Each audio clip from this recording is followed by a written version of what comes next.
తిరుపతి జిల్లా తుమ్మలగుంటలోని చెవిరెడ్డి భాస్కర్ రెడ్డి ఇంటికి ఈడీ అధికారులు వెళ్లారు. మరింత సమాచారం మా ప్రతినిధి నారాయణప్ప ప్రత్యక్ష ప్రసారం ద్వారా అందిస్తారు.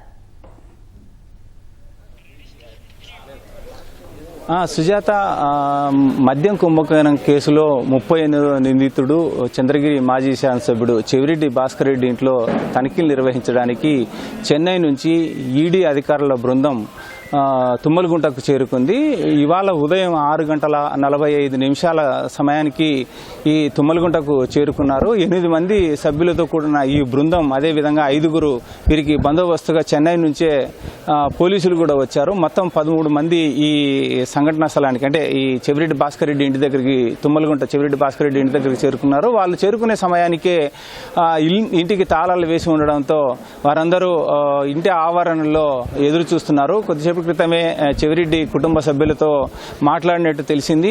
ఈ సోదాలు నిర్వహించడానికి ఇక్కడికి వచ్చామని, మీరు సహకరిస్తే సోదాలు నిర్వహిస్తామని చెప్పి వారికి సమాచారం అందించడంతో తాము అందుబాటులో లేమని చెప్పి, బెంగళూరులో ఉన్నామని చెప్పి వారికి వివరణ ఇచ్చారు. ఈ నేపథ్యంలోనే మరోసారి రావాలని కూడా కోరినట్టు తెలుస్తోంది. కానీ ఈడీ అధికారులు మాత్రం మీరు రావాలని, తనిఖీలు నిర్వహించిన తర్వాతే మేము వెళ్తామని చెప్పి వారికి స్పష్టం చేయడంతో ఎవరెవరు రావాలని కూడా కోరినట్టు తెలుస్తోంది. ఇందులో భాగంగానే చెవిరెడ్డి మోహిత్ రెడ్డి మరికొద్దిసేపట్లో ఇక్కడికి చేరుకునేందుకు అవకాశం ఉందన్న అభిప్రాయం మనకు ఈడీ అధికారుల నుంచి తెలుస్తోంది. అదేవిధంగా 2019 నుంచి 24 మధ్య కాలంలో రాష్ట్రంలో చోటు చేసుకున్న మద్యం కుంభకోణానికి సంబంధించి సమకూరిన నగదు మొత్తాన్ని వివిధ ప్రాంతాలకు చేరవేయడంలో కావచ్చు, లేకపోతే నగదును డెనులుగా మార్చే ఆయా ప్రాంతాల్లో నిల్వ చేసే అంశాల్లో కావచ్చు, చెవిరెడ్డి భాస్కర్ రెడ్డి అత్యంత కీలకంగా వ్యవహరించారని చెప్పి ఇప్పటికే రాష్ట్ర ప్రభుత్వం మద్యం కుంభకోణం కేసుపై ఏర్పాటు చేసిన ప్రత్యేక దర్యాప్తు బృందం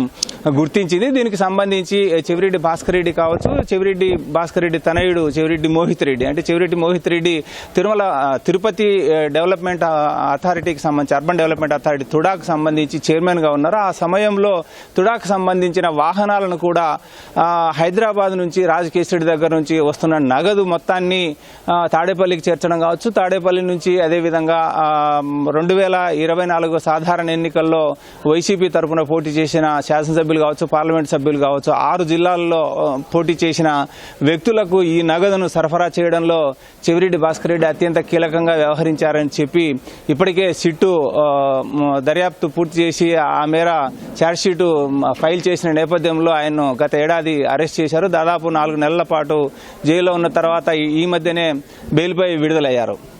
ఇలా అదేవిధంగా హైదరాబాద్ నుంచి సంబంధించి నగదును తాడేపల్లికి తరలిస్తున్న సమయంలో గరికపాడు వద్ద 8,36,00,000 రూపాయలు ఒక లారీలో పట్టుబడింది. దీనికి సంబంధించి అప్పట్లోనే కేసు నమోదైనప్పటికీ ఆ తర్వాత అది తేలకోకుండా 2019-24 సమయంలో వైసీపీ అధికారంలో ఉండడంతో ఎలాంటి దర్యాప్తు లేకుండా అది ఆ కేసును మూసేశారు. ఆ తర్వాత అధికారం మారిన తర్వాత కుటుంబ ప్రభుత్వం అధికారంలోకి వచ్చాక దానికి సంబంధించి పూర్తి విచారణ నిర్వహించి మద్యం కుంభకోణంలో భాగంగా సమకూరిన మొత్తమే అదని చెప్పి కూడా సిట్టు బృందం తేల్చింది. ఇలా వివిధ అంశాలకు సంబంధించి సిట్టు తన దర్యాప్తులో చెవిరెడ్డి భాస్కర్ రెడ్డి కావచ్చు, చెవిరెడ్డి మోహిత్ రెడ్డి కీలకంగా వ్యవహరించారని చెప్పి నివేదికలు ఇచ్చిన నేపథ్యంలో ఆ నివేదికలకు ఆధారంగా ఈడీ కేసు నమోదు చేసింది.